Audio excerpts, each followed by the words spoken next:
Okay, thank you very much. So I'm going to talk about simplified data parsing and ingestion with DFDL. So as a quick overview, I'm going to talk about the current state of data parsing and ingestion. I'll talk about the solution, which is we propose DFDL, give some examples of DFDL and show how it's actually used, and then some processors which implement the DFDL specification and do a lot of the interesting work.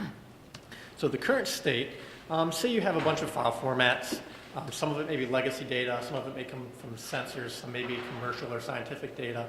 You have all this data that you need to analyze, but it's all in different formats. So you need some way to kind of bring it into one common unified format that you can actually parse and do things with.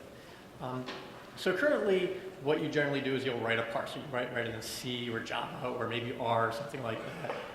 And you might use common tools like Lex or Yak, which are well-known data parsing tools, but these generally require programming. And the goal is to minimize as much programming so we can focus really on the analysis. That's the important part that we really care about.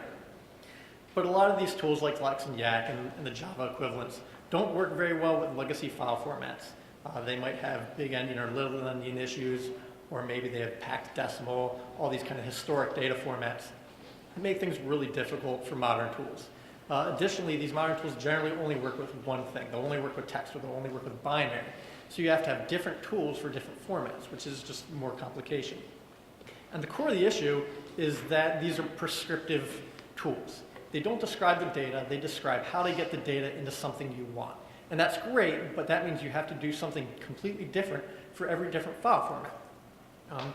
Additionally, once you have your parsers, maybe you have a legacy parser that you use or you've written your own parser, there's a lack of consistency in how you actually get this parser into your analysis tools. So one parser might output as some format, maybe XML, another parser might output as JSON, and now you have to do some kind of mingling to get these things to work together properly. So it's kind of a difficult process to get from the step of data to analysis. So the solution we propose is DFDL. And DFDL stands for Data Format Description Language, and like it sounds, it's a language for describing data formats. And generally this means fixed format, kind of structured data. It is an open standard by the Open Grid Forum, which is an open community for developing applied distributed computing. So big data is kind of their thing. The specification is in the public comment phase, so it's expected to be a final standard in approximately 3 months or so. And it supports many different formats. So it supports text, it supports binary, it supports hundreds of properties associated with these, such as alignment issues in binary, or such as white space, or justification issues with textual data. And it does this in a declarative manner. So you don't describe what you want to do with your data to get it to where you can analyze it. You just say, this is what my data looks like. And then you rely on other things to actually get your data to how you want it. Now it describes this using a subset of XML schema. So if you're familiar with XML, you already know what DFDL is. And the way it works is it uses common XML tools like elements and groups and sequences and choices, as well as the type system from schema. So you have integers, hexadecimal, date time, and it uses these to describe the logical format of your data. But then you apply annotations using DFDL to describe the actual physical format of your data. So to kind of look at what this looks like, this is the DFDL lifecycle. And you start with your data, and you create a DFDL schema that describes your data. You bring both of those two pieces of information into a DFDL processor, and I'll talk about that later, and it spits out an info set. And an info set is just a tree-like data structure, very similar to something like JSON or XML. So you can parse this with common XML tools. So you can use XProc or XQuery or XSLT to ingest this data into your analysis tools, or something like JSON libraries if your info set is JSON. Additionally, you can unparse this data and kind of do a round tripping of it. So you can take your info set along with your DFDL schema, bring those into a DFDL processor, and get your original data, something semantically equivalent. So this round tripping allows you to do things like filtering if that's something you're interested in as well. So it's kind of difficult to say what DFDL is without giving concrete examples. So I'll give 2 examples.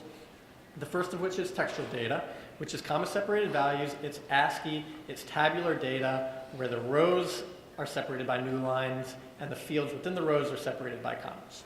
So this is an example where you have last name, first name, age, and a height of 2 people. So I said this is XML schema. So we start with an XS schema tag, and we apply annotations to describe some DFDL properties that describe the physical format of our data. So our data has representation text. The encoding is ASCII.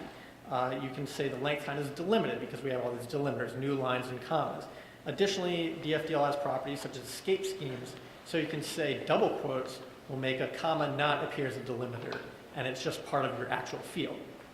So this defines a bunch of defaults for a text CSV, but now we need to actually define our data. So we have a CSV element, which is just a sequence of records. That's all it is, a bunch of records.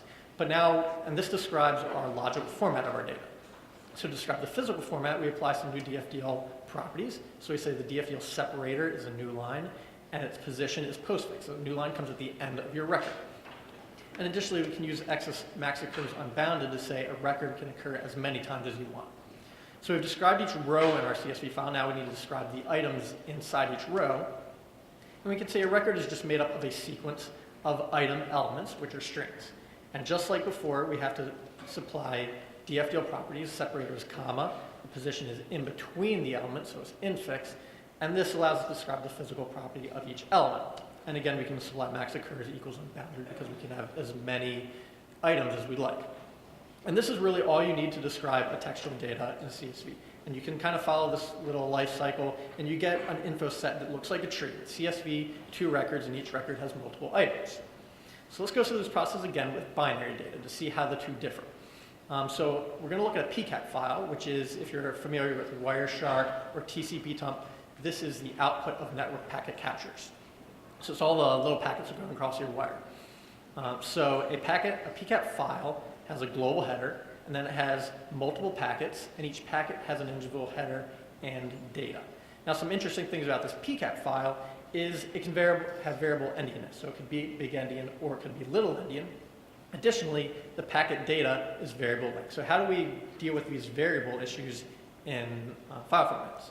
So again, we start with the schema, and we'll apply annotation tag to define some default properties for a PCAP file. So rather than saying text, this has representation binary. We say alignment is 8, it's bits. The binary number representation is binary, which is just 2's complement. There's also things like Pax Decimal for kind of old IBM style things. But additionally, we need to handle this byte order. So what we'll do is we'll define a variable that's named byte order. It's just a string. And then we'll set the byte order property to the contents of this variable. And we'll show you how to set that later. But first, we need to define a simple type, which is the uint32, which is an unsigned integer. And we can use DFDL properties to say the length kind is 32 bits. So with all this, we can now start to do things like define the actual PCAP file format. But we'll just show parts of it. So we'll show the magic number, which is type uint32 that we just defined. It's a 32-bit integer, unsigned. And the byte, and we'll parse it as a big endian byte order. So then what we can do is we can set this byte order variable that we just described earlier, and we'll set it using this XPath expression. So this is how DFDL handles variable data using XPath. So we can say if the magic number parses big endian is equal to 271, then the byte order for entire file is big endian. Otherwise, if it's equal to 3569, then it's little endian. So that's how you kind of handle this variable data parsing. So another example of this is you have the packet element. So the packet can have one or more, so we say max occurs unbounded. And a packet is really just a sequence of 2 things. It contains a header, and it contains a data. And our data will just represent as hex binary because it's kind of this binary blob. We don't really care too much about what's in it right now. Now the header is just a sequence of 3 things. It contains a timestamp of when the packet was traveling across the wire in seconds and microseconds. It also contains a length in bytes. So how do we access this length, which is our length of our data field? So what we can do is you say the DFDL length kind is explicit, and it's explicitly set to this XPath expression, which just reaches into the header and then the length field and uses that to figure out how many bytes to parse. And again, that's all there really is to parsing a binary PCAP file. So we can follow our same exact life cycle where we take our data and our DFDL schema and output a DFDL instance set.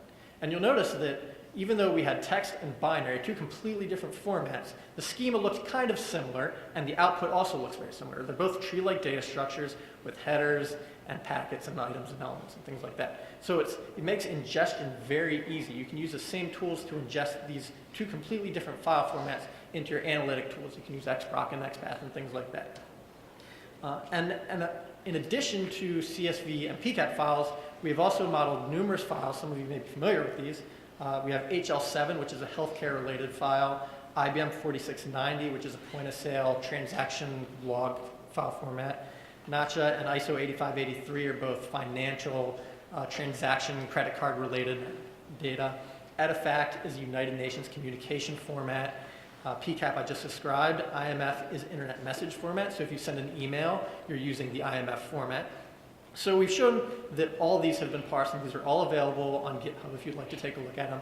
They're certainly more complex than the CSV and PCAP, but they follow the same ideas and principles.